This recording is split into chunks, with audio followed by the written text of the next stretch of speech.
perubahan ketiga ya. Dikala rapat paripurna Majelis Permusyawaratan Rakyat ke-7 tanggal 9 November tahun 2001, salah satu putusannya dibentuknya Mahkamah Konstitusi Republik Indonesia, suatu lembaga peradilan tertinggi. Pasal 24 ayat 2 Undang-Undang Dasar Negara Republik Indonesia tahun 45 mengatakan kekuasaan kehakiman dilakukan oleh sebuah Mahkamah Agung dan badan peradilan yang berada di bawahnya dalam lingkungan peradilan umum, lingkungan peradilan agama, lingkungan peradilan militer, lingkungan peradilan tata usaha negara, dannya itu loh saudara, dan oleh sebuah Mahkamah Konstitusi.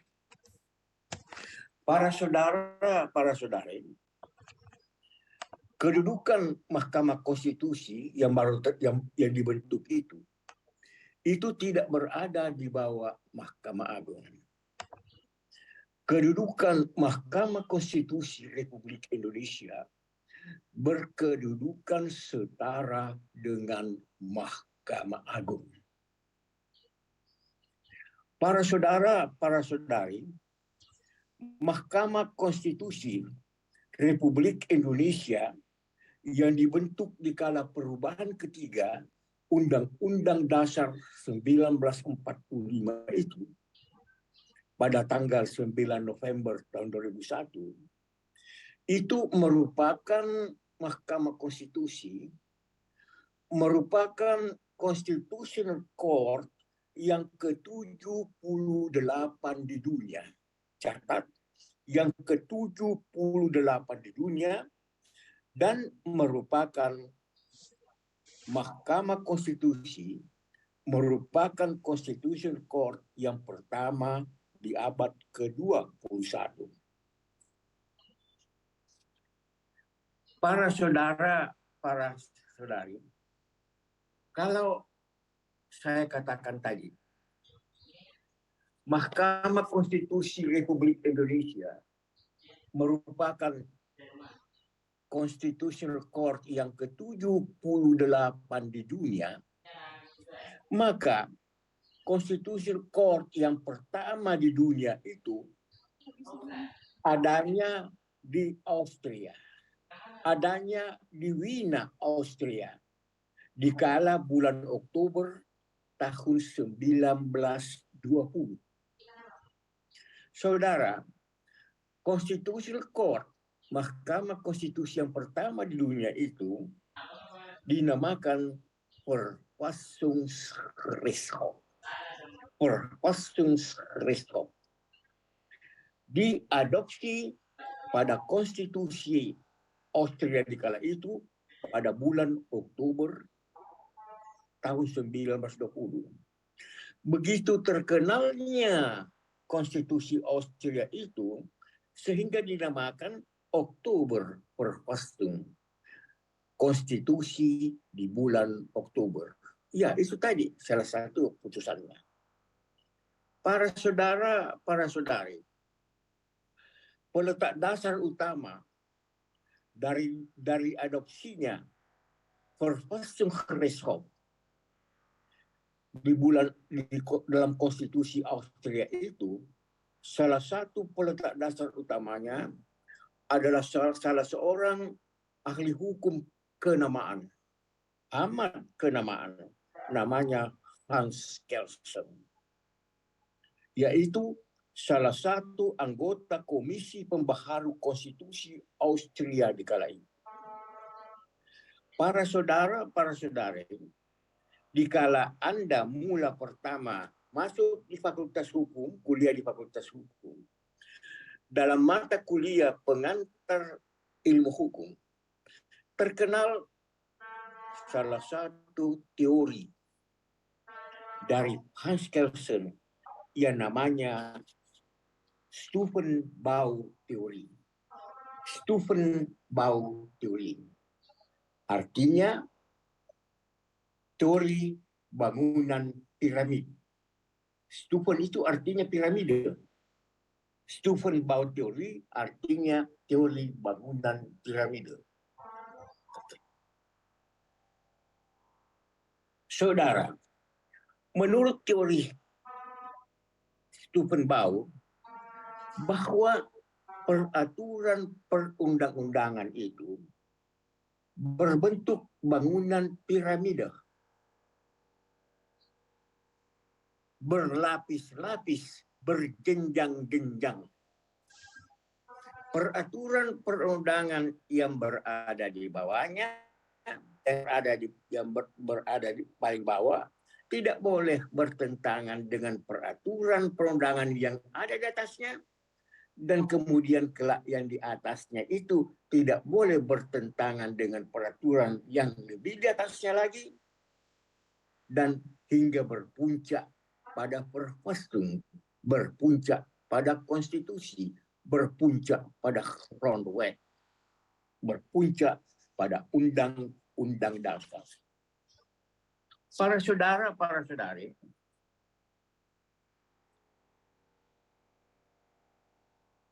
Hans Kelsen meminta perhatian. Kata Hans Kelsen, tepat berada di puncak, tepat berada di konstitusi, tepat berada di Verfassung itu, terdapat apa yang namanya undang-undang. Terdapat apa yang namanya wet.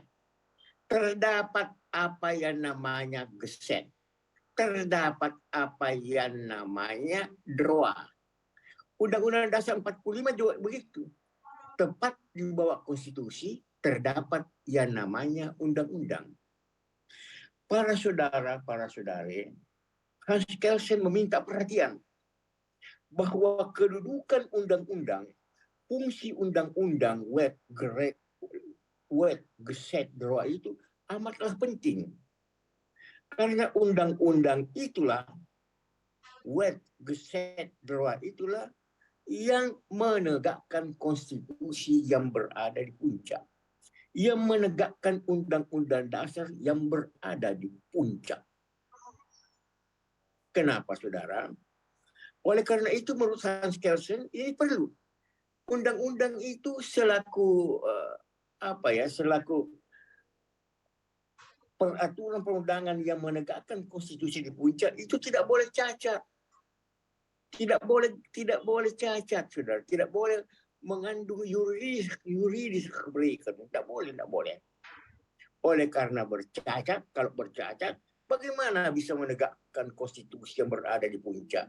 Sedangkan konstitusi itu merupakan esensi negara hukum di suatu negara, Rechtsstaat di suatu negara, Verfassung di suatu negara. Oleh karena itu, menurut Kelsen, maka undang-undang itu, wet geset droa itu perlu diuji dalam suatu situasi. Apakah undang-undang itu bercacat atau tidak?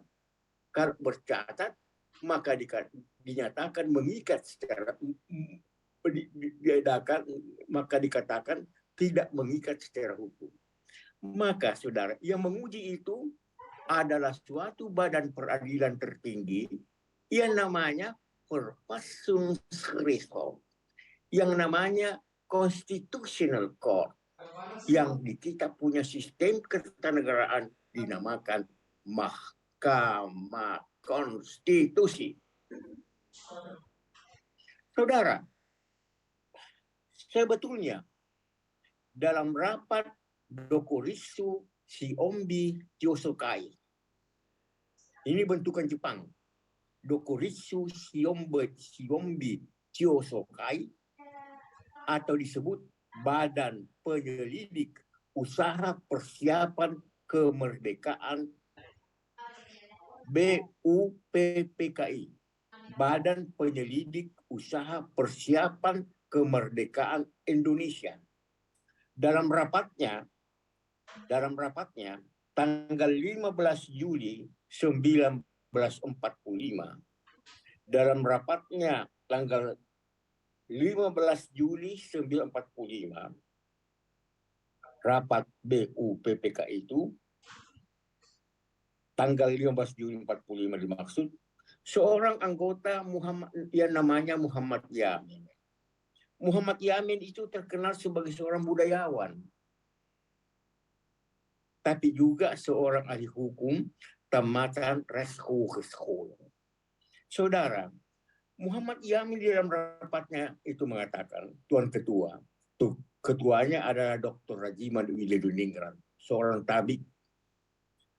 Dia katakan, saya mengusulkan agar di Republik Indonesia yang bakal kita bentuk ini, dia punya balai agung. Waktu itu balai agung namanya Mahkamah Agung, saudara-saudari.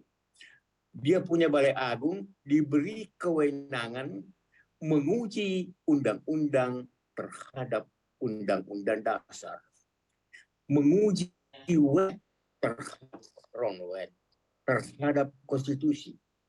Apabila undang-undang itu, itu bercacat hukum, maka undang-undang itu dinyatakan not binding, tidak mengikat secara hukum. Nah, saudara, usulan Muhammad Yamin itu, para saudara, menyentak perhatian rapat. Seorang pembicara terkenal yang juga ahli hukum, Profesor Supomo, angkat bicara. Supomo ini ahli hukum terkenal, saudara. Waktu itu baru saja dia mencapai gelar doktor dari Leiden di bawah bimbingan Profesor Van Vollenhoven. Kata Profesor Dr. Supomo di rapat BUPKI, dia bilang, Tuan Ketua, saya tidak sependapat dengan usulan Muhammad Yamin. Supomo menyanggah, saya tidak sependapat, dia bilang. Wah, rapat tambah tergugah lagi. Menurut Supomo, satu, negara Republik Indonesia bakal dibentuk tidak menganut separation of power seperti di Amerika. Negara Republik Indonesia yang bakal dibentuk tidak menganut separation of power, pemisahan kekuasaan. Tetapi negara Indonesia yang bakal dibentuk itu menganut distribution of power, pembagian kekuasaan. Jadi saudara, walaupun keduanya itu berbasis trias politika, tetapi ada yang namanya pemisahan kekuasaan dan ada pembagian kekuasaan. Kalau pembagian kekuasaan itu dia bilang, itu antara kekuasaan yang satu dan kekuasaan yang lain itu bisa saling bersebelahan, bisa saling memasuki, tetapi tetap tidak melanggar basis trias politika. Yang kedua, menurut Supomo, pada saat ini kita belum mempunyai ahli hukum di bidang Star Trek. Kita belum mempunyai ahli hukum di bidang administratif, di bidang Star Trek. Yang banyak pada waktu itu, yaitu di kala bulan Juli 45 itu, yaitu para ahli hukum di bidang berregres, hukum perdata, dan hukum adat. Hukum adat sudah banyak mencapai gradasi doktor seperti Supomo. Yang ketiga, saudara, menurut Supomo, apa yang diusulkan oleh Muhammad Yamin itu bukan kewenangan dari peradilan umum. bukan kewenangan dari Balai Agung, Mahkamah Agung, tetapi spesial hak, yaitu peradilan khusus. Seperti di Austria. Austria tadi, Verfassungsgerichtshof, yaitu Mahkamah Konstitusi, Constitutional Court, seperti di Austria, seperti di Ceko pada waktu itu, dan seperti di Jerman di zaman Weimar. Saudara, oleh karena adanya dua pandangan ini, maka Ketua Dr. Rajiman Widiriningrat mengusulkan bagaimana kalau usulan kedua tokoh ini, kedua anggota ini diadakan stem motivering, diadakan pemungutan suara, saudara. Tatkala dipersiapkan pemungutan suara oleh rapat stem motivering, maka adalah anggota Muhammad Yamin sendiri sebagai pengusul mengatakan, Tuan Ketua, saya minta tidak usah diadakan stem motivering, cukup di sini saja. Banyak yang menyayangkan, saudara, bahwa suatu gagasan yang demikian penting itu tidak berakhir secara konklusif. Suardi Tasrif, seorang tokoh jurnalis pada waktu itu, amat menyayangkan. Menurut Suardi Tasrif, sayang sekali bahwa rapat BUPPK itu mengalami deadlock, tidak melahirkan suatu putusan yang konklusif. Ibarat bukan daging, bukan ikan. Neither fish nor pork. Saudara, Mahkamah Konstitusi Republik Indonesia yang dibentuk pada perubahan ketiga Undang Dasar 45 di kala bulan November tahun 2001 itu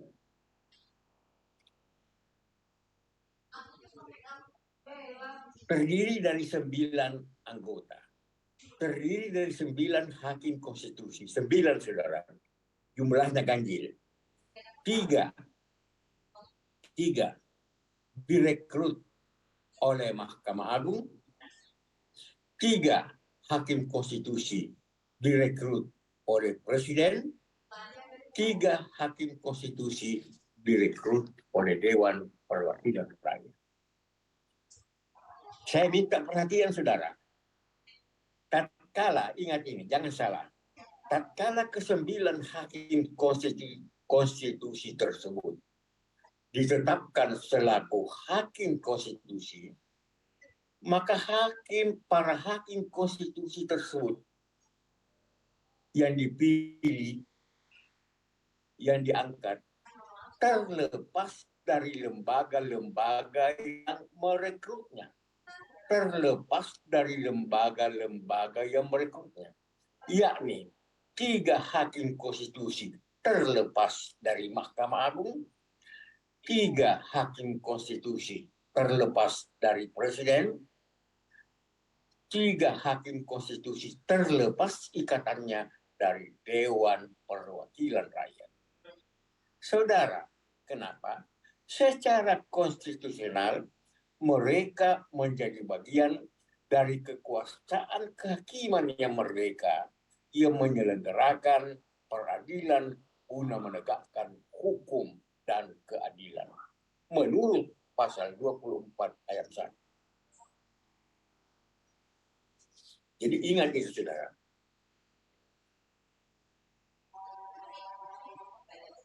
Para saudara, para saudari, Mahkamah Konstitusi Republik Indonesia itu ya kewenangannya ada 4 dan kewajibannya adalah 1.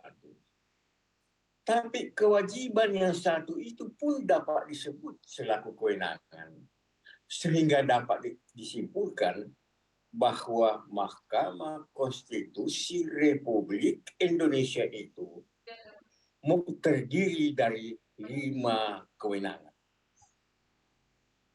Saudara, sebelum kita mengukakan satu persatu dari kewenangan Mahkamah Konstitusi Republik Indonesia, maka Mahkamah Konstitusi Republik Indonesia sama halnya dengan Constitutional Court di negara-negara lain, itu merupakan perkara konstitusi. Catat, merupakan perkara konstitusi. It is all about constitutional case. It is all about constitutional question. Ingat, itu yang saudara catat pertama-tama.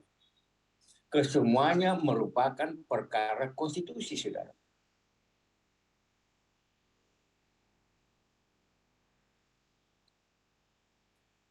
Nah, saudara,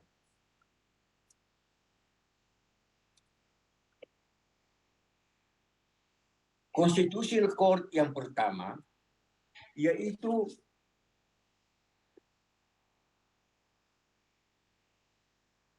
yang dinamakan judicial review atau constitutional review, yaitu pengujian konstitusi, yaitu Mahkamah Konstitusi menguji, memutus, menguji undang-undang terhadap undang-undang dasar, sehingga dinamakan judicial review. Dan pada saat yang sama dinamakan constitutional review. Kenapa dinamakan constitutional review, para saudara, para saudari? Oleh karena ya terdiri dari dua komponen. Ada komponen penguji dan ada komponen yang diuji. Komponen pengujinya, batu pengujinya, ya, tustennya adalah Undang-Undang Dasar Negara Republik Indonesia. Batu pengujinya adalah konstitusi, Undang-Undang Dasar. Dalam sistem ketatanegaraan kita adalah Undang-Undang Dasar Negara Republik Indonesia tahun 1945. Yang diuji, saudara, adalah undang-undang. Yang diuji adalah undang-undang. Ingat itu, dua komponen. Saudara,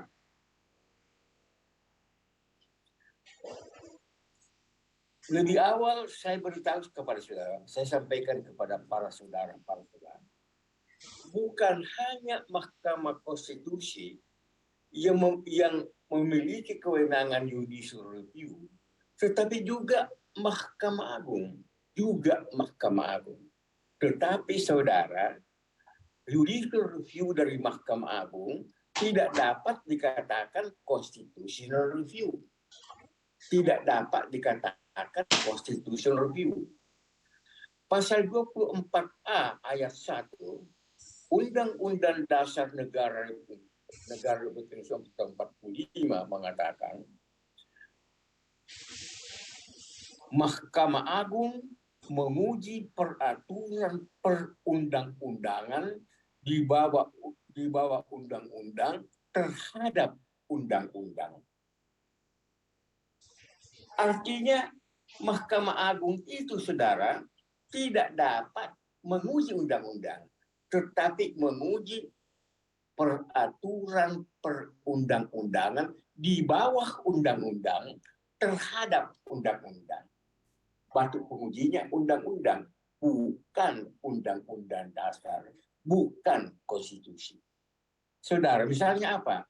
Misalnya peraturan pemerintah, peraturan daerah, dan sebagainya terhadap undang-undang. Tidak berarti bahwa judicial review dari Mahkamah Agung itu tidak penting. Ini hanya merupakan pembagian kekuasaan yang dibagi oleh konstitusi. Penting juga, saudara. Hanya masalah pembagian saja. Nah, saudara, sehingga dalam Undang-Undang Mahkamah Konstitusi dikatakan, apabila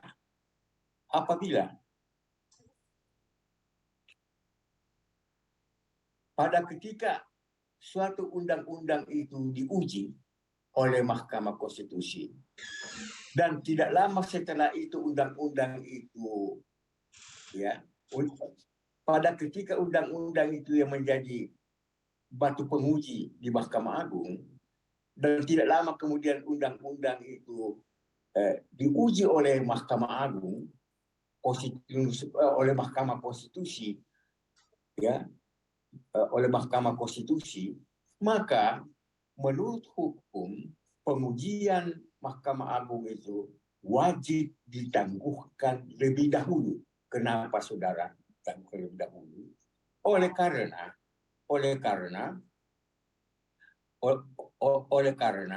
apabila dilanjutkan ya dan ternyata kelak undang-undang itu dinyatakan not legally binding, tidak mengikat secara hukum oleh Mahkamah Agung, bagaimana kelanjutannya? Catat itu, saudara. Saudara, kita kembali kepada Hans Kelsen.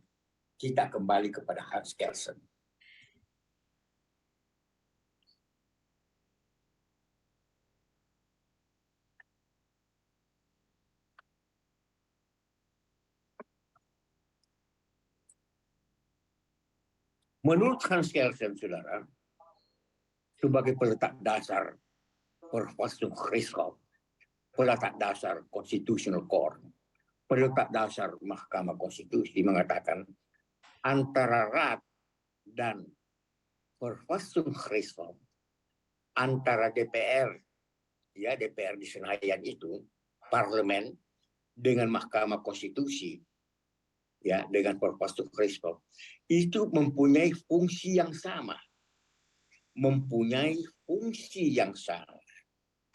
yakni baik DPR, baik Mahkamah Konstitusi, baik Rat maupun Verfassungsgerichtshof mempunyai fungsi yang sama, yakni keduanya memiliki legislative function. Keduanya memiliki fungsi legislatif. Oleh karena saudara, oleh karena keduanya memiliki legislatif, maka saudara,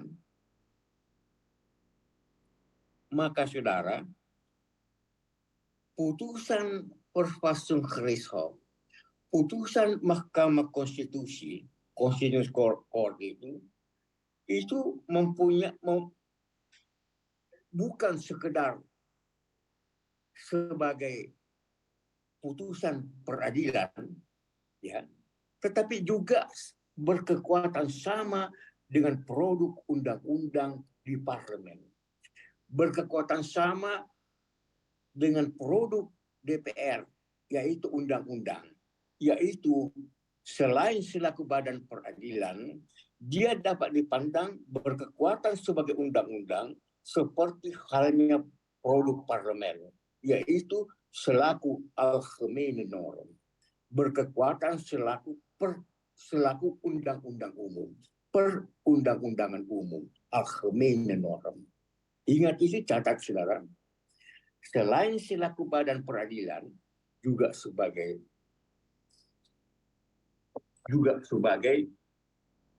Algemene Norm.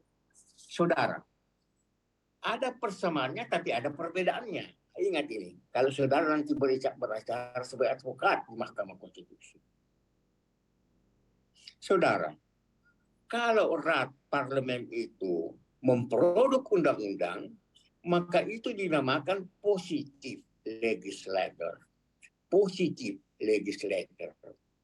Legislator positif. Sedangkan kalau Mahkamah Konstitusi menyatakan tidak mengikat suatu undang-undang, ya, not legally binding, dinamakan negatif legislator. Saya ulangi, menurut Hans Kelsen, jikalau parlemen, Rat, seperti di Senayan itu, memproduk undang-undang, itu namanya positif legislator. Sedangkan Mahkamah Konstitusi, Dikala menyatakan tidak mengikat suatu undang-undang, maka namanya negatif effect. Saudara, Pasal 51 Undang-Undang Mahkamah Konstitusi itu memiliki syarat formal dan syarat material. Syarat formal dan syarat material.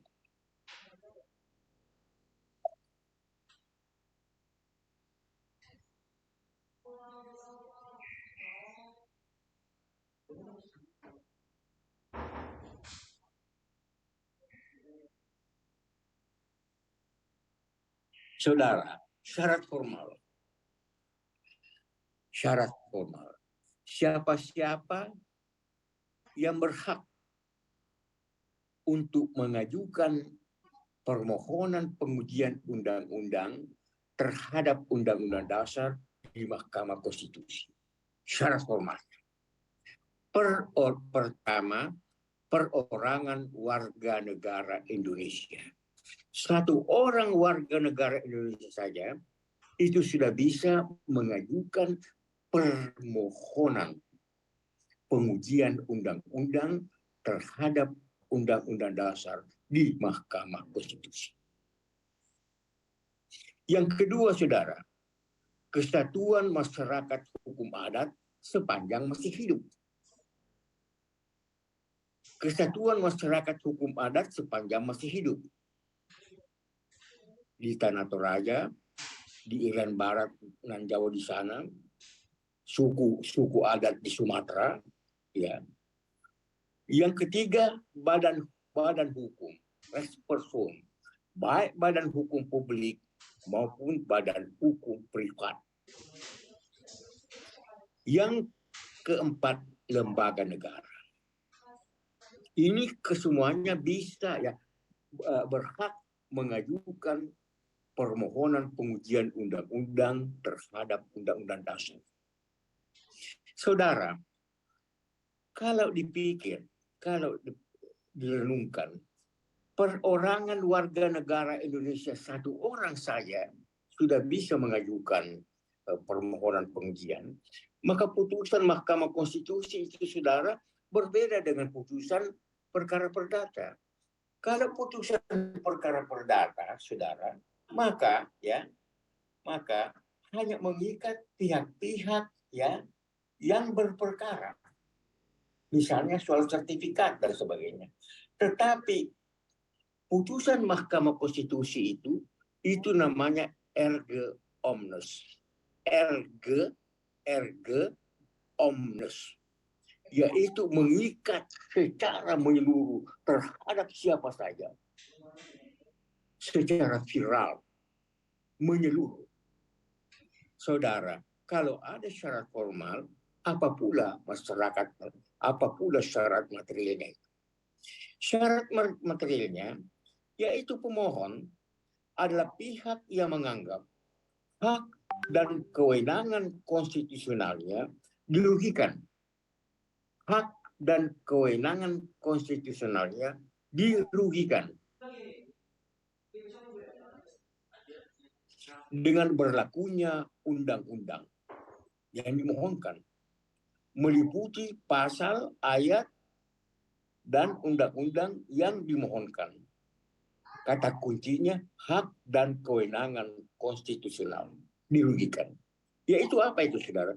Hak dan kewenangan konstitusionalnya itu adalah hak yang dijamin dalam konstitusi. Kewenangan yang dijamin dalam konstitusi. Itulah sebabnya permohonan pengujian undang-undang terhadap undang-undang dasar itu, saudara, dinamakan juga perkara konstitusi. Kenapa dinamakan perkara konstitusi? Oleh karena kalau undang-undang itu bercacat, bagaimana bisa menegakkan hukum? Dan saudara, kalau hak dan konstitusional yang dijamin dalam Undang-Undang Dasar Republik Indonesia 45 itu dirugikan, ini semua membuktikan bahwa perkara pengujian undang-undang terhadap undang-undang dasar adalah perkara konstitusi. It is all about constitutional case. Saudara, tidak benar itu bahwa putusan MK itu memuat ultra petita. Ada disertasi saudara ya, saya tidak sebut disertasi siapa, yang mengadakan penyelidikan mengenai putusan ultra petita Mahkamah Konstitusi. Itu tidak benar, saudara, tidak benar. Kenapa? Oleh karena dalam perkara judicial review, pengujian undang-undang terhadap undang-undang dasar, yang ada hanya pemohon, saudara. Yang ada hanya pemohon. Tidak ada termohon, saudara. Kenapa tidak ada termohon? Karena yang diuji bukan manusia. Yang diuji adalah undang-undang. Yang diuji adalah WET. Yang diuji adalah GESET. Yang diuji adalah DROA. Saudara, tetapi mengapa dalam sidang-sidang perkara pengujian undang-undang terhadap undang dasar di Mahkamah Konstitusi, ya, selalu kerap ada pihak pemerintah mewakili presiden, pihak DPR. Keduanya itu bukan termohon. Kenapa mereka itu hadir?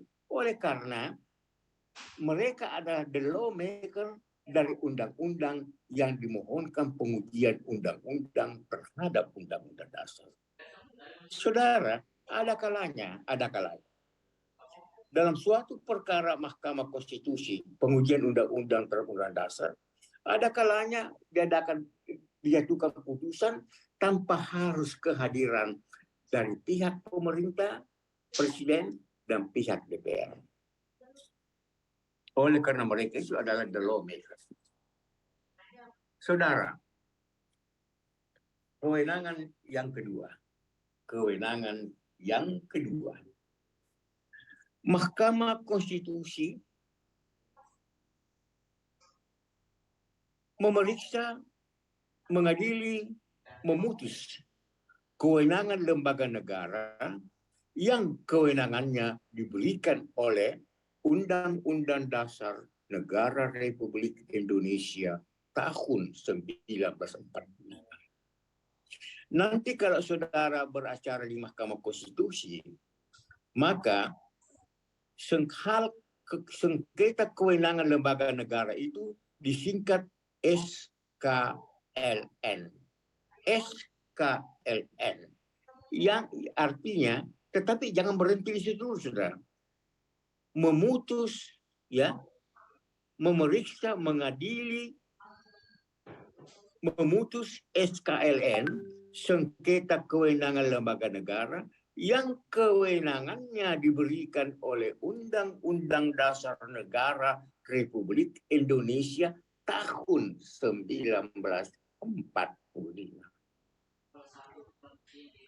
Apa? Yaitu apa, saudara? Yaitu MPR. Ya. Lembaga negara yang dimaksud itu yaitu Majelis Permusyawaratan Rakyat. Itu kewenangannya diberikan oleh Undang-Undang Dasar 45. Presiden dan wakil presiden itu lembaga negara yang kewenangannya diberikan oleh Undang-Undang Dasar 45. Dewan Perwakilan Rakyat itu kewenangannya diberikan Undang-Undang Dasar 45. Kementerian Negara itu juga itu diatur dalam Undang-Undang Dasar 45. Pemerintah daerah melawan pemerintah pusat itu bisa, saudara. Pasal 18 ada dalam Undang-Undang Dasar 45. Dewan Perwakilan Daerah. Dewan Perwakilan Daerah itu kewenangannya diberikan oleh Undang-Undang Dasar 45. BPK, Badan Pemeriksa Keuangan, itu ada, saudara. Bagaimana halnya dengan Mahkamah Agung RI? Itu juga, saudara. Loh, apakah ini bukan jeruk makan jeruk? Tidak, saudara. Sepanjang yang dipertanyakan oleh Mahkamah Agung kepada Mahkamah Konstitusi bukan berkaitan dengan kewenangan peradilan, maka itu bisa. Ada perkara saya yang memutus hal itu. KY, Komisi Yudisial, itu bisa, saudara. karena itu kewenangan terdapat di dalam Undang Dasar 45. Bagaimana kalau halnya Tentara Nasional Indonesia, TNI melawan kepolisian negara? Itu bisa. Karena itu terdapat di dalam undang, merupakan kewenangan yang diberikan oleh Undang Dasar 45. Bagaimana halnya dengan Komisi Pemberantasan Korupsi? Pada saat ini belum bisa beracara dalam perkara SKLN karena belum diatur di dalam Undang Dasar Negara Republik Indonesia tahun 45. Tapi kelak kalau terdapat perubahan Undang-Undang Dasar Negara 45 memberi kewenangan kepada Mahkamah Konstitusi, kepada KPK, Komisi Pemberantasan Korupsi, insya Allah itu bisa. Saudara, oleh karena kewenangan perkara SKLN ini yaitu adalah berpaut dengan lembaga negara yang kewenangannya diberikan oleh Undang-Undang Dasar, maka saudara, perkara SKLN juga merupakan perkara konstitusi. It is all about constitutional case. It is all about constitutional case.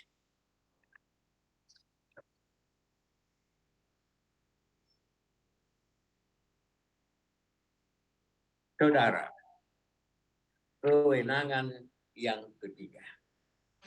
Kewenangan yang ketiga dari Mahkamah Konstitusi Republik Indonesia tahun 1945.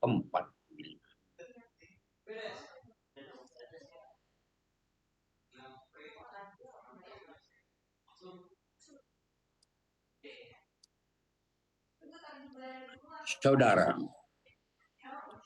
maka kewenangan yang ketiga, Mahkamah Konstitusi memutus pembubaran partai politik.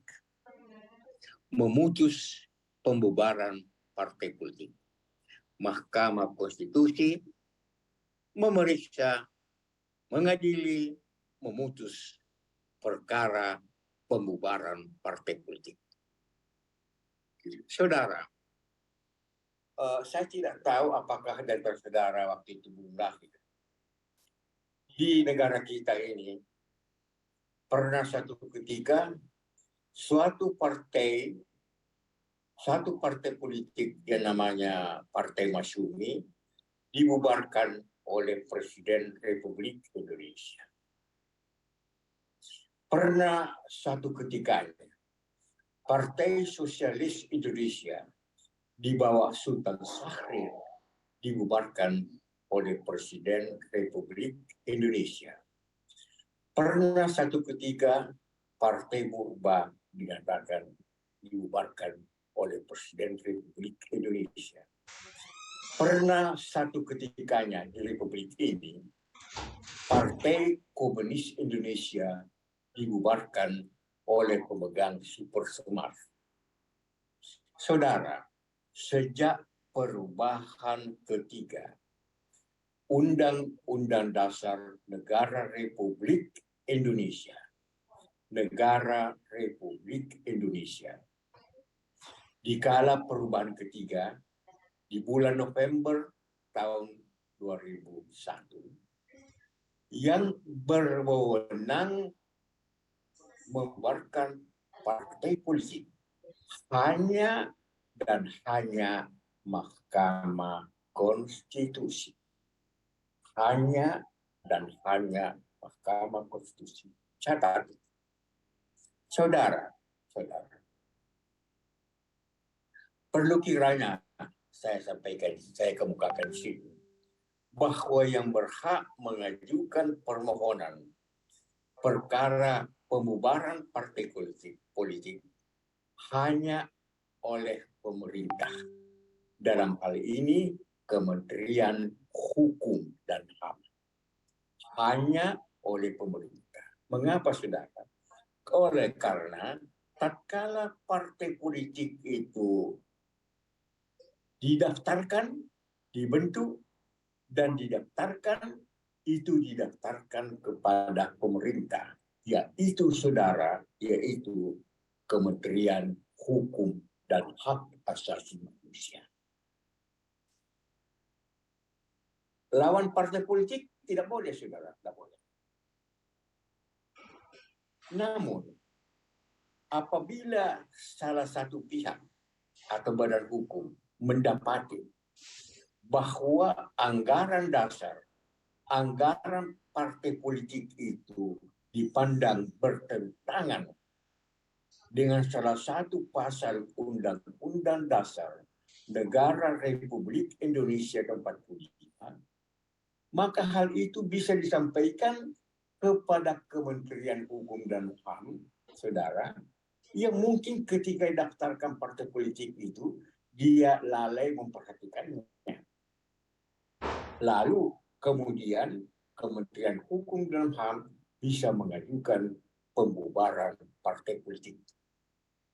Contohnya apa, saudara? Contohnya, saudara, yaitu pasal 1 ayat 1 Undang-Undang Dasar Negara Republik Indonesia 45 mengatakan Indonesia adalah negara kesatuan berbentuk republik. Indonesia adalah negara kesatuan yang berbentuk republik. Saudara, tatkala terdapat anggaran dasar, anggaran rumah tangga,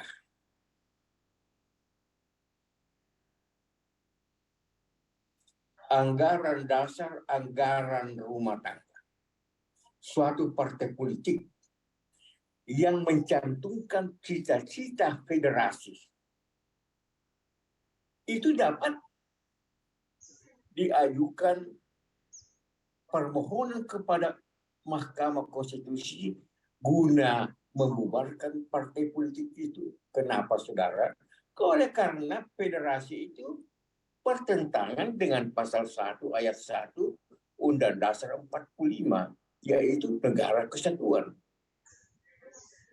Federasi adalah bentuk negara yang antipoda dengan negara kesatuan.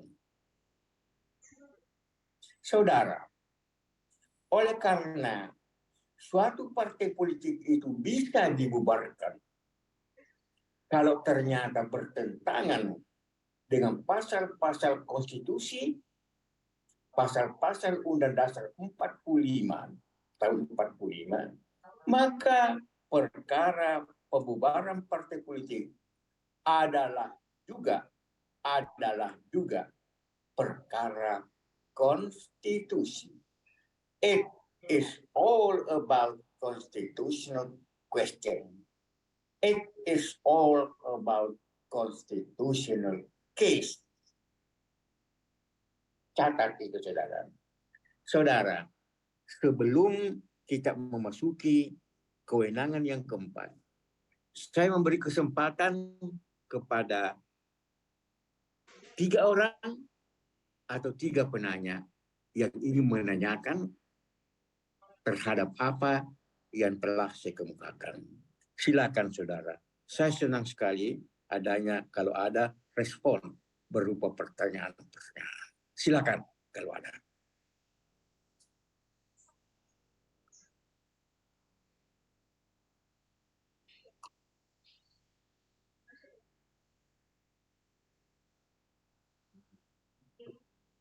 Ada, saudara? Saya memberi kesempatan kepada 3 atau 4 penanya. Silakan. Saya jarang berhadapan dengan publik seperti ini. Saya mengharapkan adanya tanggapan, kecaman, dan mungkin ada pendapat yang berbeda. Silakan. Para anakda, silakan para anakda. Saya memberi kesempatan kepada 3 atau 4.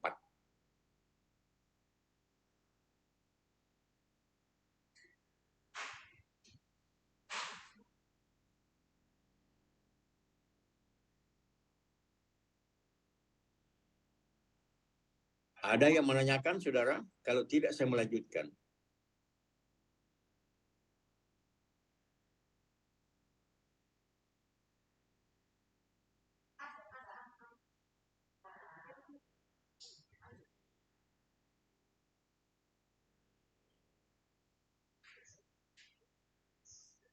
Bung Satria, apakah ada yang menanya?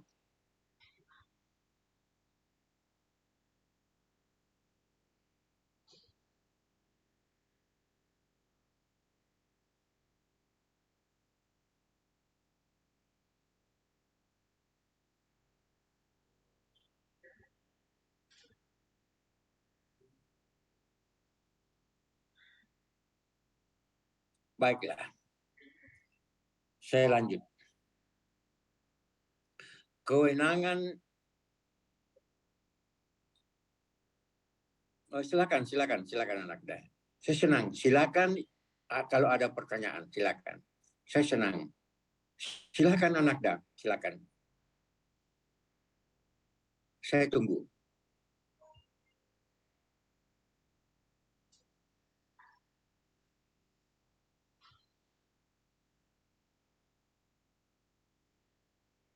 Silakan kalau ada, silakan.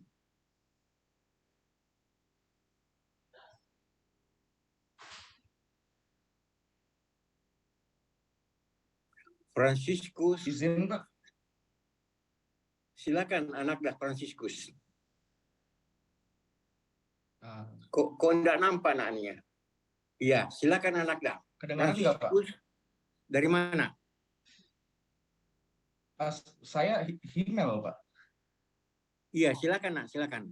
Anak. Oh ya, saya ingin bertanya, Pak. Tadi Bapak sempat menjelaskan di akhir penerangan bahwa yang dapat mengajukan permohonan agar partai politik dibubarkan adalah Menteri Hukum dan HAM.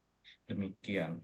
Tapi bukankah dalam bila memang hanya Menteri Hukum dan HAM, bukankah dalam peraturan tersebut dapat terjadi polemik, Pak? Karena Menteri Hukum dan HAM di bawah kekuasaan presiden umumnya di bawah kekuasaan partai politik itu sendiri. Jadi begitu ada kesalahan di dalam partai politiknya, bukankah menjadi tidak dapat dimohonkan untuk dibubarkan? Atau mungkin bila terdapat keinginan untuk membubarkan partai politik lain, bukankah terbuka pintu peluang untuk mengontrol hal tersebut, Pak? Terima kasih. Iya, begini anak dan jangan lupa bahwa alasan untuk membubarkan partai politik itu adalah manakala anggaran dasar, anggaran rumah tangganya terdapat pasal-pasal yang bertentangan dengan Undang-Undang Dasar 45. Kalau hanya berdasarkan undang-undang, tidak, saudara. Tidak. Syaratnya harus bertentangan dengan konstitusi. Jadi tidak mudah itu anak, tidak mudah. Hanya dalam hal apabila dalam anggaran dasar, anggaran rumah tangga terdapat pasal yang melanggar konstitusi. Jadi misalnya, saudara, pemerintah itu tidak, pemerintah tidak menyukai salah satu partai politik. Tidak boleh dicarikan saja alasan mudah bahwa akan dibubarkan, kecuali apabila dalam anggaran dasar partai politik itu terdapat pasal-pasal yang bertentangan dengan Undang-Undang Dasar Negara Republik Indonesia tahun 45. Ya, baik ya. Baik pertanyaannya itu anak. Bagaimana bila dibalik, Pak? Mohon maaf, Pak. Bagaimana bila dibalik? Apabila yang memiliki anggaran yang bertentangan dengan peraturan itu adalah anggaran dari partai politik si presiden, Pak, yang mana merupakan atasannya si Menteri Hukum dan HAM ini. Iya, tidak ada masalah. Oposisi. Tidak ada masalah, anak. Kata di situ, kata kuncinya anak catat ya. Apabila terdapat pasal di dalamnya bertentangan dengan konstitusi Undang Dasar 45. Jadi misalnya saudara hanya bukan misalnya didasarkan pada hal yang suka atau tidak suka, itu tidak boleh anak. Kata kuncinya apabila terdapat pasal yang bertentangan dengan Undang Dasar 45. Jadi tidak boleh atas dasar like or dislike, sudah. Tidak boleh. Tidak bisa. Berarti tidak boleh juga atas dasar ini atasan saya atau bukan gitu, Pak? Ya. Berarti tidak boleh juga atas Iya, dasar ini atasan tapi saya Anakda, atau bukan. ingat Anakda, ada alasan untuk dibubarkannya partai politik, yaitu apabila bertentangan dengan konstitusi. Jadi kata kuncinya adalah bertentangan dengan Undang-Undang 45 di dalam anggaran dasar, di dalam anggaran dasar. Ya, baiklah Anakda. Ada lagi penanya Terima lain? kasih banyak, Pak. Ya, makasih Anakda. Bagus sekali Anakda punya pertanyaan. Ada lagi? Silakan.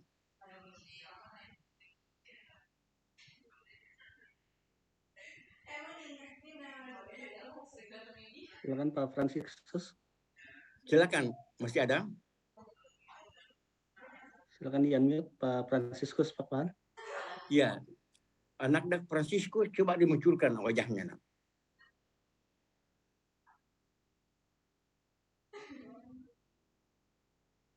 Di-unmute dulu Pak Fransiskus. Ya, ya. silakan. Iya Pak, ini terima kasih Pak Profesor. Ini sedikit agak menyimpang dikit dari yang Bapak jelaskan Pak, tapi tetap kaitannya dengan nama konstitusi Pak. Ya, silakan Anakda Fransiskus. Ini kan ya, dari mana Nak? Dari mana? Dari Tangerang Pak. Ya, silakan. Jadi tahun 2021 ada undang-undang kejaksaan yang baru Pak. Salah satu pasal mengurangi umur jaksa dari 62 menjadi 60. Jadi berlakunya 31 Desember 2021. Lalu yang undang-undang itu diajukan ke Mahkamah Konstitusi Pak, karena ada orang yang merasa dirugikan karena dipotong umurnya gitu Pak. Lalu bulan Agustus tahun 2002 ada putusan sela Pak, putusan sela Mahkamah Konstitusi yang mengatakan supaya undang-undang itu pasal itu ditangguhkan, jangan diberlakukan dulu. Jadi bulan Desember 2002 itu putusan Mahkamah Konstitusi menyatakan bahwa pasal untuk pengurangan umur itu boleh diberlakukan setelah 5 tahun setelah putusan Mahkamah Konstitusi itu Pak. Yang menjadi pertanyaan saya itu putusan itu berlaku sejak diundangkan undang-undang itu, setelah ada putusan sela atau setelah undang-undang itu putusan itu diucapkan Pak? Barangkali karena waktu itu saya sudah bukan hakim konstitusi waktu itu. Barangkali itu mengandung syarat. Ada mengandung syarat. Itu mencontoh putusan di Afrika Selatan, ya. Konstitusional bersyarat. Artinya apabila syarat itu, ya, apabila syarat itu dipenuhi, barulah dinyatakan tidak mengikat. Dan ada juga apabila syarat itu tidak dipenuhi, barulah dinyatakan tidak mengikat. Jadi ini mungkin keputusan konstitusional bersyarat, putusan konstitusional bersyarat. Itu ada dua. Itu mencontoh putusan di Mahkamah Konstitusi Afrika Selatan. Demikianlah Anakda. Lagi satu Nak, penanya karena kita mau lanjut. Silakan.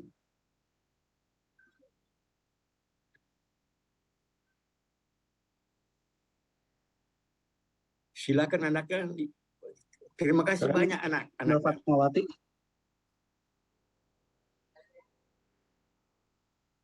Baik Pak. Iya. Munculkan wajahnya. Baik, Pak. Terima kasih. Ya sudah Pak. Enggak. Ya, silakan Anakda. Dari mana ya, Anakda? Baik Pak. Ya, saya dari Pekanbaru Riau Pak. Dari mana? Pekanbaru Riau. Oh, silakan. Dari Pekanbaru. Silakan.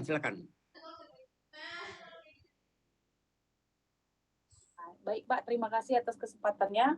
Yang ingin saya tanyakan, apakah semua lembaga negara dapat bersengketa di MK? Jika tidak, apa lembaga yang tidak dapat bersengketa dengan MK, Pak? Terima kasih. Semua warga negara bisa, Nak. semua warga negara bisa asal memenuhi persyaratan formal dan material tadi menurut pasal 51 Undang-Undang Mahkamah Konstitusi.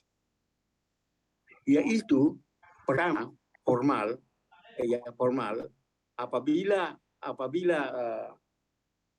hak-hak dan kewenangan konstitusional dirugikan. Saudara. Jadi sebatas hak yang terdapat di dalam Undang-Undang Dasar 45 dan kewenangan. Apa dimaksud? Yaitu berkaitan dengan misalnya tentang keadilan dan kepastian hukum. Kalau kerugian materi tidak bisa nakal. Karena yang dimaksud dengan SKLN itu yaitu berpaut dengan hak konstitusional dan kewenangan konstitusional. Bagus sekali pertanyaannya. Baiklah anak dan.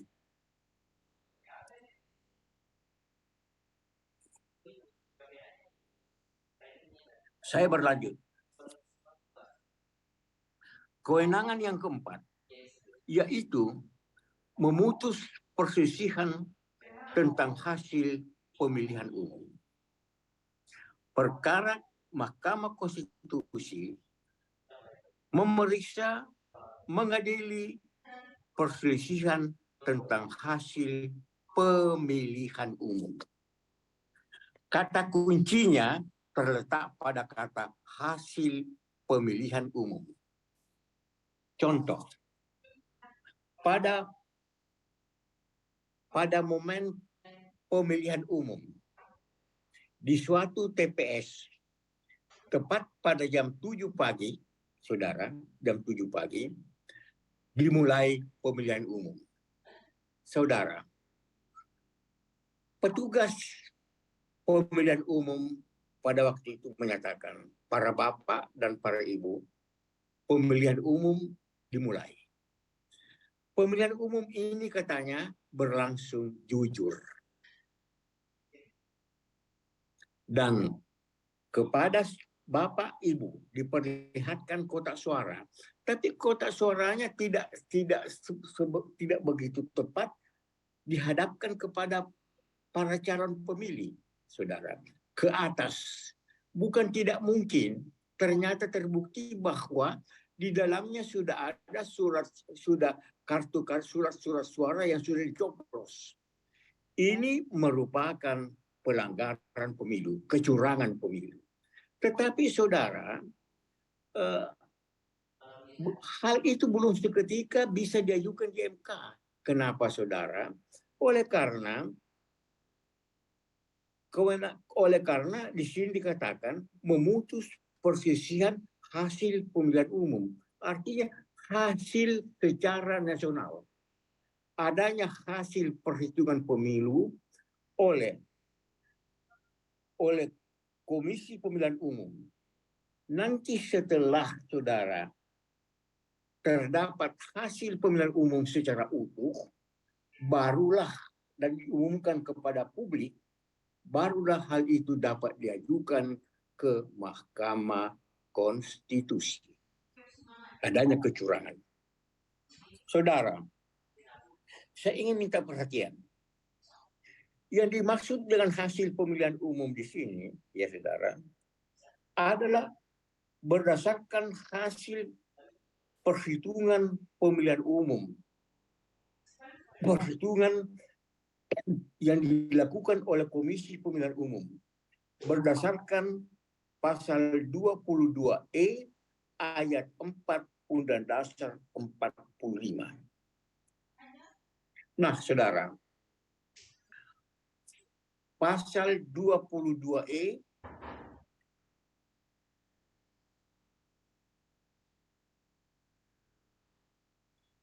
pasal 22E Undang Dasar 45.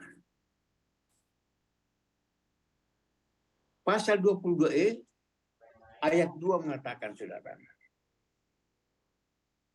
pemilihan umum diselenggarakan untuk memilih anggota Dewan Perwakilan Rakyat, anggota Dewan Perwakilan Daerah,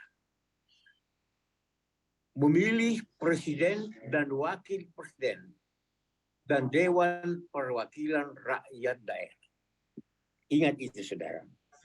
Pemilihan umum adalah pemilihan yang dimaksud dalam pasal 22E ayat 5 Undang-Undang Dasar Negara Indonesia 45, yaitu pemilihan anggota Dewan Perwakilan Rakyat, anggota Dewan Perwakilan Daerah, memilih presiden dan wakil presiden, dan Dewan Perwakilan Rakyat Daerah, yaitu sebagaimana kelak pemilihan umum pada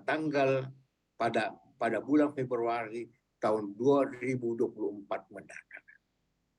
Bagaimana halnya dengan pemilihan kepala daerah, saudara? Ini bukan termasuk pasal 22E ayat 2 tadi, yaitu pemilihan pilkada itu. Pilkada itu seperti yang lalu, saudara, itu dilakukan oleh Mahkamah Konstitusi. Tapi itu for the time being, saudara. Sebetulnya bukan kewenangan MK, karena tidak sebagaimana dimaksud, bukan termasuk pasal 22E Undang-Undang Dasar 45.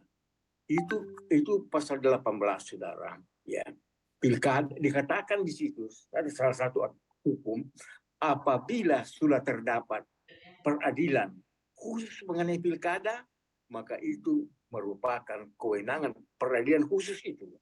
Cuma untuk sementara, saudara, for the time being merupakan kewenangan Mahkamah Konstitusi. Tapi sebetulnya bukan kewenangan Mahkamah Konstitusi. Saudara, pemilihan umum yang dimaksud di sini, saudara, adalah pemilihan umum sebagaimana saya katakan tadi, pasal 22E ayat 2 Undang-Undang 45. Ya. Nah, para saudara, oleh karena, saudara, pemilihan umumnya adalah pemilihan umum yang dilakukan oleh yang ditetapkan oleh Konstitusi Undang-Undang 45 pasal 22E Undang-Undang 45, maka perkara persisihan hasil pemilihan umum itu merupakan perkara konstitusi. Catat itu. It is all about constitutional case. Membuktikan bahwa perkara pemilihan hasil pemilu adalah perkara konstitusi. It is all about constitutional case. Ingat, catat itu, adik. Anak-anak dan saudara. Pertanyaan mendasar. Bagaimana cara menetapkan bahwa terjadi pelanggaran pemilu? Nah, ini perlu saudara tahu. Kalau kelak Anda menjadi advokat dan beracara di Mahkamah Konstitusi, bagaimana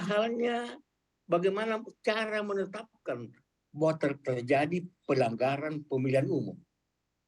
Saudara, rujukan daripadanya adalah pasal 22E ayat 1 Undang-Undang Dasar 45. Pasal 22E ayat 1 Undang-Undang Dasar 45. Yaitu pemilihan umum dilaksanakan secara langsung, umum, bebas, rahasia, jujur, dan adil setiap 5 tahun sekali. Nah, saudara, bagaimana cara menetapkannya bahwa terjadi pelanggaran? Pasal 22E ayat 1 mengatakan pemilihan umum dilaksanakan secara langsung.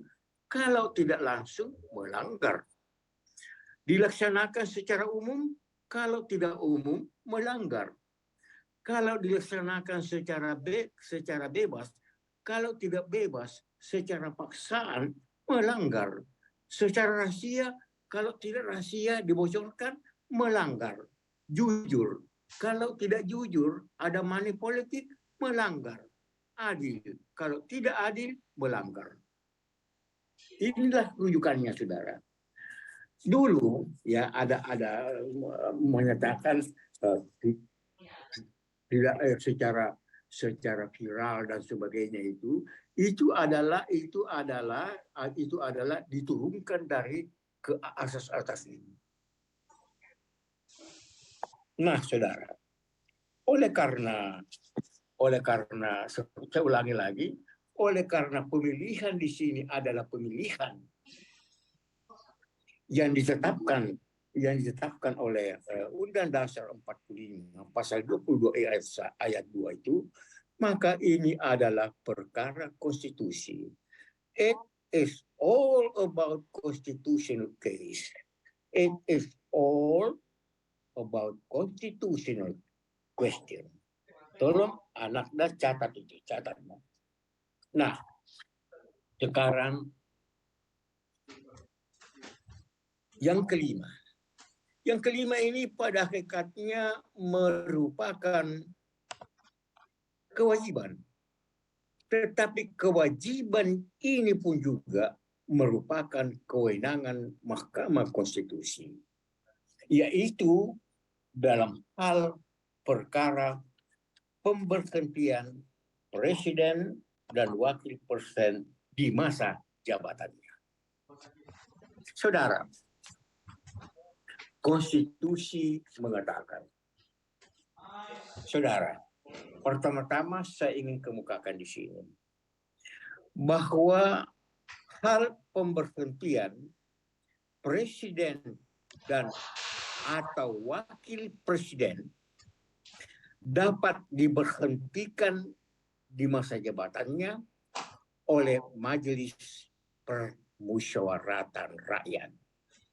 Jadi, yang berwenang memberhentikan presiden dan wakil presiden itu adalah Majelis Permusyawaratan Rakyat, bukan badan peradilan, saudara. Tetapi saudara,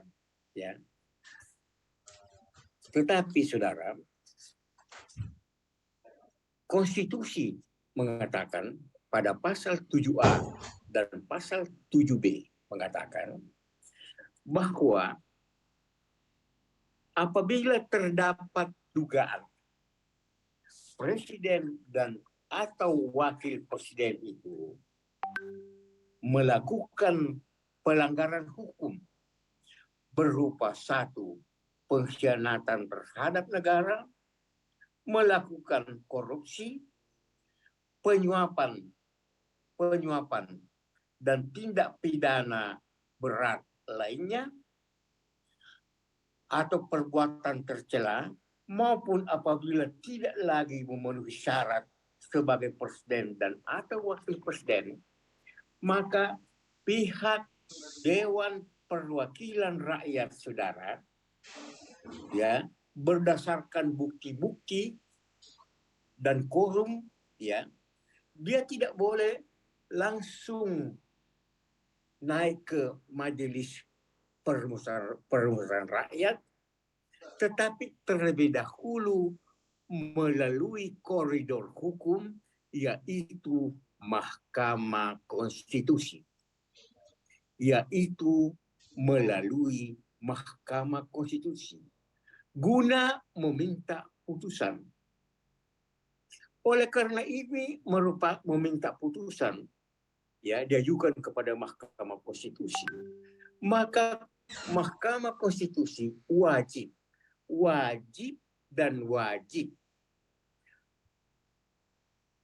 menjatuhkan putusan,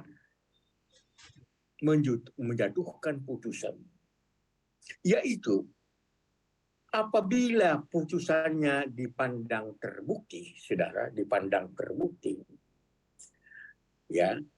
maka putusan Mahkamah Konstitusi itu di bawah oleh Dewan Perwakilan Rakyat berdasarkan quorum naik ke atas kepada Majelis Permusyawaratan Rakyat.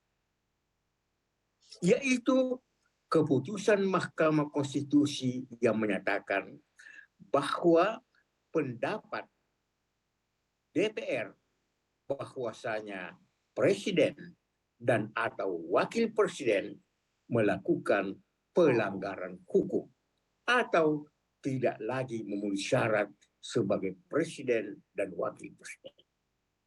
Saudara, berdasarkan hal itu, maka DPR berdasarkan quorum tertentu itu ada syaratnya naik ke atas kepada Majelis Permusyawaratan Rakyat. Majelis Permusyawaratan Rakyat, saudara, Majelis Permusyawaratan Rakyat ya, mengadakan rapat paripurna. Dalam rapat paripurna itu, para saudara, presiden dan atau wakil presiden. Undang Dasar mengatakan presiden dan atau wakil presiden. Bisa presiden saja, bisa wakil presiden, bisa presiden dan atau wakil presiden. Dalam konstitusi dikatakan, pasal 7A 7B mengatakan bahwa sebelum dijatuhkan putusan, maka presiden dan atau wakil presiden itu mengemukakan alasan. Apabila alasannya diterima oleh rapat paripurna Majelis Permusyawaratan Rakyat, niscaya presiden dan atau wakil presiden itu tidak diberhentikan, tidak dimaksudkan. Tentu saudara bertanya, loh, apa mungkin tidak diberhentikan dalam masa jabatannya itu? Apa mungkin tidak dimaksudkan dalam masa jabatannya itu? Bisa saja, saudara, bisa saja. Karena keduanya berbeda. Tentu Anda bertanya, kan sudah ada putusan Mahkamah Konstitusi bahwa terbukti. Ya, putusan Mahkamah Konstitusi adalah juridische Beschlissing, adalah keputusan peradilan, keputusan hukum. Sedangkan MPR, saudara, bukan peradilan, ya, bukan peradilan, adalah badan politik, Politische Beschlissing. Contohnya, apabila Mahkamah Konstitusi mengatakan terbukti bahwa dalam hal pembelian armada perang di Jerman itu terdapat penggelembungan suara, ya, korupsi, ya, maka itu dipandang presiden dan atau wakil presiden melakukan tindak pidana korupsi. Tetapi saudara, presiden dan atau wakil presiden di depan rapat paripurna MPR mengatakan, memang ini contoh, terjadi penggelembungan harga dalam hal pembelian armada perang atas permintaan calo dari pihak Jerman. Tetapi negara membutuhkan armada perang itu untuk menjaga kedaulatan negara terhadap negara-negara jiran. Nah, saudara, pendapat ini, saudara, bukan pendapat hukum, tetapi idiom politik. Idiom politik. Sedangkan MPR adalah lembaga politik. Niscaya tidak diberhentikan. Tetapi, saudara, tatkala diberhentikan, ya, karena dipandang beralasan oleh MPR, maka hal pemberhentian presiden dan atau wakil presiden itu, ya saudara, apakah ditindaklanjuti di bidang pendidikan, ditindaklanjuti di bidang penuntutan, ditindaklanjuti di bidang peradilan, maka itu terpulang bagi pemerintahan yang akan datang. Saudara, lagi 10 menit waktu kita, saya memberi kesempatan kepada para penanya. Silakan, karena untuk waktu Indonesia Timur ini, saudara, sudah mendekati azan maghrib. Tapi saya memberi kesempatan, saudara. Silakan beberapa pertanyaan.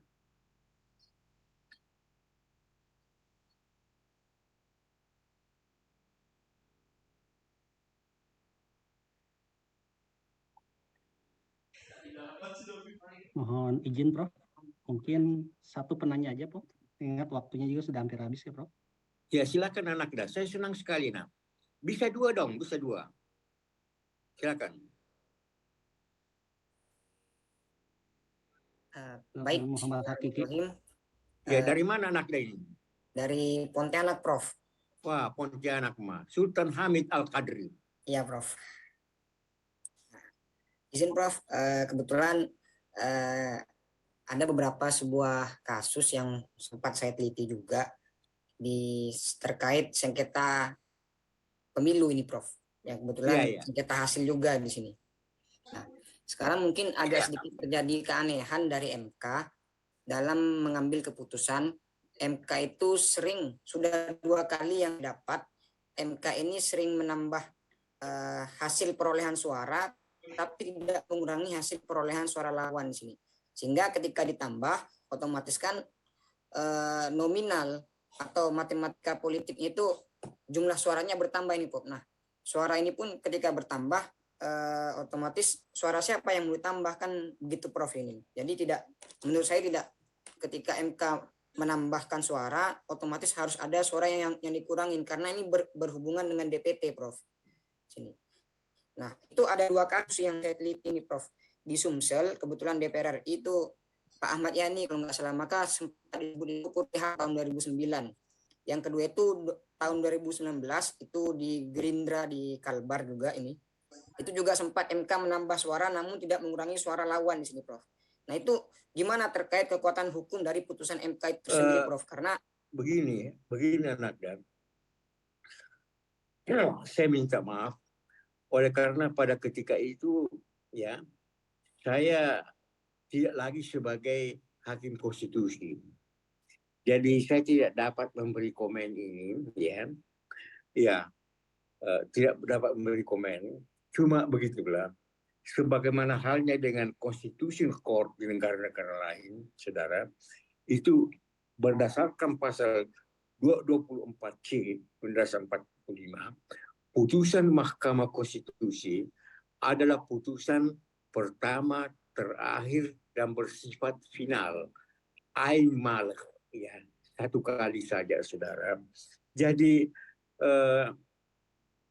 karena saya tidak mengikutinya, saudara.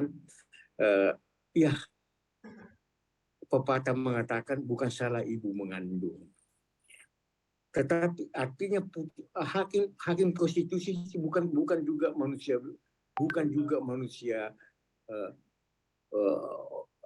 super sempurna, saudara. Juga mengandung cacat. Anda tentu tahu bahwa terdapat beberapa hakim konstitusi yang bahkan dihukum seumur hidup, dan ada lagi hakim konstitusi bekas menteri hukum dan saudara. Jadi saya tidak bisa memberi komen itu karena saya tidak mengikutinya. Apakah sudah benar atau tidak? Tetapi itulah, demikianlah itu, saudara. Ya. Jadi maafkan saya tidak bisa menanggapinya karena saya tidak begitu mengetahui masalahnya, ya, dan juga saya tidak seketika bisa menyalahkan kepada MK karena saya belum membaca putusannya. Demikianlah Anakda. Baiklah Anakda, barangkali sampai di sini saja. Atau ada lagi yang mau bertanya, Anakda? Silakan Ibu Vega. Silakan Anakda. Satu lagi, Prof. Silakan. Saya senang sekali.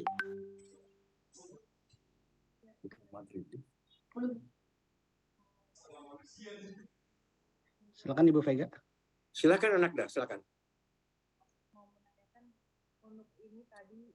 Suaranya munculkan kecil. Munculkan wajahnya. Presiden dan wakil presiden. Silakan Anakda. Dari mana Anakda? Dari mana? Iya, saya dari Pekalongan, Prof. Oh, Pekalongan. Kota Batik. Iya, Prof. Terima kasih, Prof. Mau ini Prof menanyakan bahwa Presiden dan Wakil Presiden ini dapat diberhentikan dalam masa jabatannya. Coba pelan-pelan anak dah. Pelan-pelan suaranya nak. Iya. Supaya saya perhatikan. Pelan-pelan suaranya. Bahwa Presiden dan Wakil Presiden serta anggota Dewan yang lainnya dapat diberhentikan dalam masa jabatannya, Prof ya. Nah, ini kan untuk Undang-Undang Pemilu yang nomor 7 tahun 2017 bahwa menyebutkan mantan narapidana itu dapat mencalonkan diri lagi. Ya, itu berdasarkan undang-undang, nak. Ketentuan undang-undang demikian. Jadi di sini tidak berbicara mengenai adil atau tidak, nak. Tetapi itu merupakan putusan, merupakan ketetapan dari undang-undang UN. Kalau misalnya hal itu dipandang tidak adil, ya, tidak adil karena mantan narapidana, ya, itu bisa dimohonkan pengujian undang-undang terhadap undang-undang dasar. Yang sampai sekarang belum ada. Banyak keberatan mengenai itu, Baiklah anak dah, sampai di sini saja anak dah. Saya senang sekali berhadapan dengan anak dah dan teriring doa dari saya agar para anak dah dapat lulus berhasil sebagai advokat dan beracara selaku penegak hukum.